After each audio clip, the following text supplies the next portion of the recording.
Amazon SA. Je vais présenter aujourd'hui le Profi Hopper. Ici, c'est pas qu'une tondeuse, c'est vraiment une solution d'entretien des espaces verts. On va pouvoir tondre, bien sûr. On va scarifier, on va défeutrer, on va couper de l'herbe haute en gestion différenciée. On va pouvoir ramasser la taille de haie, ramasser les feuilles, faire du broyage et du mulching. Tout ça avec le même rotor.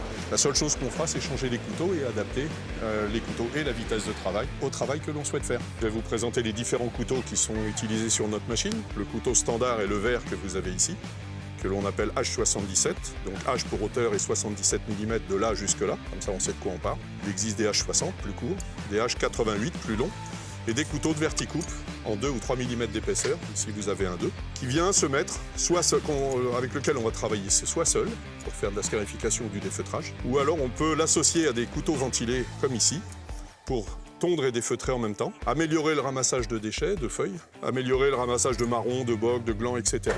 En tous les cas, pour faire un travail en nettoyage et en ramassage beaucoup plus propre. L'autre intérêt également, c'est que nos couteaux, comme je l'ai montré tout à l'heure sur le rotor, s'enlèvent sans outil. Il suffit de le placer ici sur le côté et il vient se placer directement. Si je reviens aux machines, on a donc deux modèles. Un modèle en 1m25 chevaux, un modèle en 1m50, 45 chevaux. Seuls les éléments de conduite et de gestion de l'instrument sont différents. Ici c'est manuel, là-bas c'est électrique. Avec un ordinateur de bord qui va donner la surface tondue, les mètres cubes exportés, la vitesse et le temps de travail, la conso de carburant, un régulateur de vitesse, un siège chauffant. Sur nos machines, c'est une 2 roues motrices en permanence. C'est-à-dire c'est les roues avant qui sont motrices. Et en cas d'effort d'une roue avant ou d'un patinage, la roue arrière automatiquement viendra en appui. Donc ça se fait et la machine le fait seule. Donc ici, c'est purement mécanique.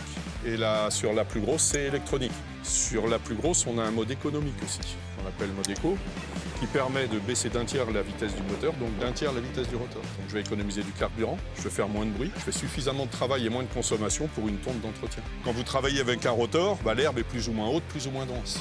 L'intérêt, c'est que s'il y a de la densité, le moteur ne peine pas. La 1500 renvoie du gasoil dans son moteur quand il y a de la charge au rotor. Et on envoie un peu moins ou juste ce qu'elle a besoin quand le rotor est en tonte normale. Juste pour information, ici, je ne peux pas changer l'outil. Sur la 1500, c'est des bras de relevage. On va pouvoir mettre un plateau, un broyeur. On a une nouvelle gamme sans ramassage pour ne faire que du broyage.